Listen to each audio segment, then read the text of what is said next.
Oremos por las nuevas generaciones, abrumadas de tedios y decepciones, con ellas en la noche nos hundiremos. Oremos por los seres desventurados, de moral impotencia, contaminados. Oremos. Oremos por la turba que a cruel prueba sometida se abate sobre la gleba. Galeote que agita siempre los remos en el mar de la vida revuelto y hondo, dan aire que sustenta tonel sin fondo. Oremos. Oremos por los místicos, por los neuróticos, nostálgicos de sombra, de templos góticos y de Cristos llegados que con supremos desconsuelos recorren su ruta fiera, levantando sus cruces como bandera. Oremos. Oremos por los que odian los ideales, por los que van cegando los manantiales de amor y de esperanza de que bebemos, y derrocan el Cristo con saña impía, y después lloran, viendo la ara vacía. Oremos. Oremos por los sabios, por el enjambre de artistas exquisitos que mueren de hambre. ¡Ay, el pan del espíritu les debemos!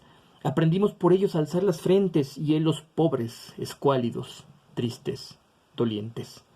Oremos. Oremos por las células de donde brotan ideas resplandores y que se agotan prodigando su savia. No las burlemos. ¿Qué fuera de nosotros sin su energía?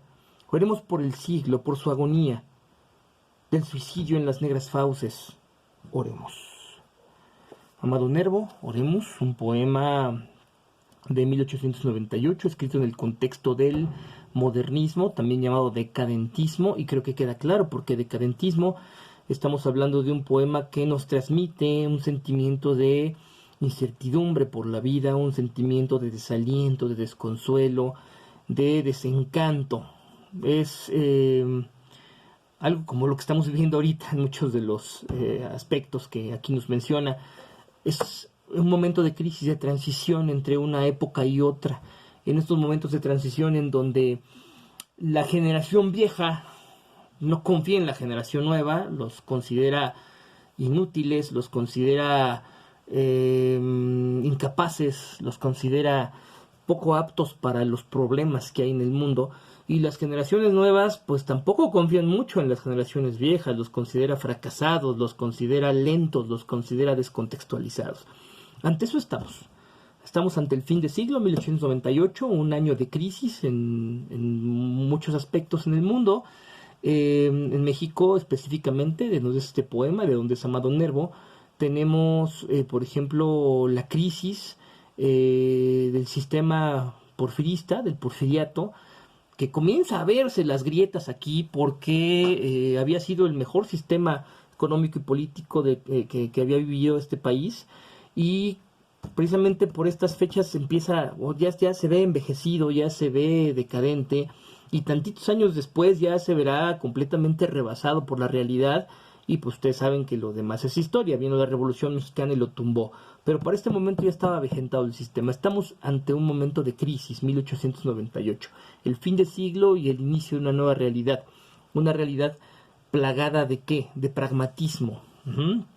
Se desprecia la sabiduría tradicional, se desprecia la religión, se desprecia todo lo que es viejo, todo lo pasado. Y se privilegia la ciencia, el progreso, la máquina que sustituye al ser humano, y eso es lo que estamos viendo en este poema, ¿no? El autor nos habla así en orden de las nuevas generaciones que no saben qué hacer, que se abaten ante cualquier dura prueba. Nos habla de que no podemos confiar ya en lo viejo, porque no nos ha ofrecido nada con lo cual podamos salvar esta realidad, pero lo nuevo tampoco nos ofrece gran cosa. Entonces estamos en esta búsqueda constante de una solución, ¿no? Nos habla de que lo único que podría salvar esta situación, de acuerdo con lo que nos está diciendo este poema, pues es el conocimiento y el arte, justamente lo que está siendo relegado y denostado por el pragmatismo, por la ciencia, por la máquina que sustituye al hombre. Entonces, es un poema triste, es un poema de desencanto, de decepción. Eso es lo que vemos aquí. En la última estrofa lo único que sucede es que hay una semillita de esperanza. Eso es lo que nos hace ver. Dice ahí, oremos por las células de donde brotan ideas resplandores y que se agotan prodigando su savia. No las burlemos. Ante todo esto siempre habrá algo que surja y que nos pueda salvar de esta situación. Esto es lo que nos dice Oremus de Amado Nervo. Es un poema con 6 estrofas. Todas las estrofas tienen 6 versos, pero cuidado, los 5 primeros versos son dodecasílabos, o sea, 12 sílabas. Y el último verso vendría siendo como un estribillo que se repite en todos, es justamente oremos, de 3 versos, de 3 sílabas. Entonces tenemos una rima, además, en donde los 2 primeros versos de cada estrofa riman, queda libre el tercer verso y los 2 últimos vuelven a rimar. Ese tercer verso que queda libre rima con el estribillo. En el primero, por ejemplo, dice, con ellas en la noche nos hundiremos, y rima con oremos. Y si ustedes se fijan, en cada estrofa sucede exactamente lo mismo. Al final hay un pequeño cambio. En la última estrofa tenemos 7, en realidad son 7 versos, pero bueno, son 7 así a simple vista. Podríamos decir que en realidad son 6, porque el último verso, el penúltimo verso dice del suicidio en las negras fauces, son 9 sílabas. Y si le agregamos el estribillo oremos, ya serían las 12 para completar el dodecasílabo. Nada más que lo separa el autor justamente para respetar esta cuestión del estribillo en todas las estrofas.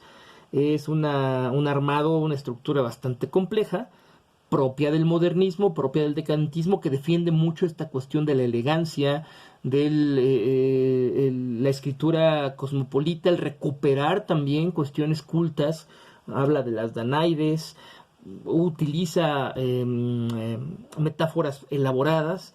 Entonces está muy interesante, está muy, muy padre. Espero que les haya gustado. Oremos, Amado Nervo, 1898.